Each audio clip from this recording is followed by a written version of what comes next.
কোনো জোশের কথা শুনলেই ইসলামের শত্রুরা সাবধান, ভেঙে ফেলবো, ঠ্যাং উল্টায় দেবো, এইগুলো কি স্লোগান আপনারা দেন? দরকারটা কি? কোনো শত্রু নাই, সবাইকে বন্ধু বানান। আমি সকলের সাথে বন্ধুত্ব করতে চাই, ইসলামের বাণী শোনাতে চাই।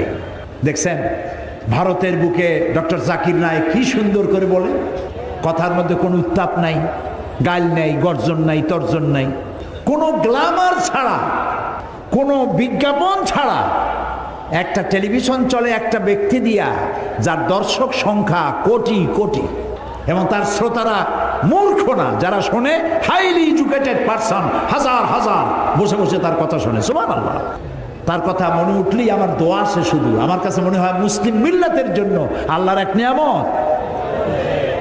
আল্লাহ জাকির নায়েকের হায়াত দারাজ করে দাও, তার স্মৃতিশক্তি আরো বাড়ায় দাও। একবার শুনলাম এক মহিলা প্রশ্ন করছে ডক্টর জাকির নায়েককে যে, আচ্ছা আপনি তো বললেন হিন্দু মুসলমান খ্রিস্টান বৌদ্ধ সব ভাই ভাই, তো সব যদি আমরা ভাই ভাই হই, আমি তো হিন্দু, ওই মহিলা বলছে আমি তো হিন্দু, তা আপনার মক্কা মদিনায় আমরা যাইতে পারি না কেন? এটা কঠিন প্রশ্ন। আমি চিন্তা করলাম কি জবাব দেয়। আমার কাছেও জবাব আছে, কিন্তু উনি কি বলেন সেটা শোনা দরকার। উনি জবাব দিলেন, বোন আপনার বাড়ি কই? কই তো ইন্ডিয়ায়। জন্মস্থান কোথায়? এইখানে। আমার জন্মস্থানও এখানে। আচ্ছা বোন আপনি কি জানেন যে ইন্ডিয়ায় এমন এমন জায়গা আছে যেখানে এখানে জন্মগ্রহণ করার পরেও সে জায়গায় আপনি আর আমি যাইতে পারি না, এরকম জায়গার নাম জানেন? কোন এরকম জায়গা থাকবে কেন? আমি ইন্ডিয়া জন্মগ্রহণ করছি, সব জায়গায় যাইতে পারি।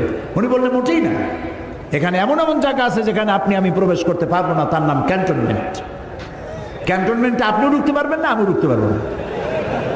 ক্যান্টনমেন্টে ঢুকবে যারা নিরাপত্তার দায়িত্বে, দেশ রক্ষার দায়িত্বে যারা আছে, যে কোনো মুহূর্তে ডাক দিয়ে পড়ে জান দেওয়ার জন্য, রক্ত দেওয়ার জন্য, জীবন দেওয়ার জন্য ঝাঁপায় পড়বে, সেসব সেনাবাহিনীর জন্যই ক্যান্টনমেন্ট তৈরি করা হবে।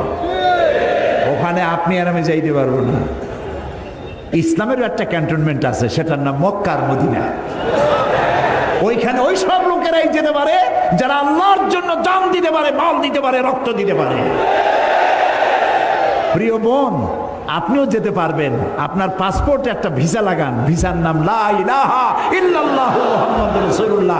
কালকে আপনি মক্কা মদিনা চলে যান। কি সুন্দর জবাব! আমার খালি দোয়াই আসলো যে আল্লাহ তাআলা কি ব্রেন তুমি তাকে দিয়েছো। সুবহানাল্লাহ।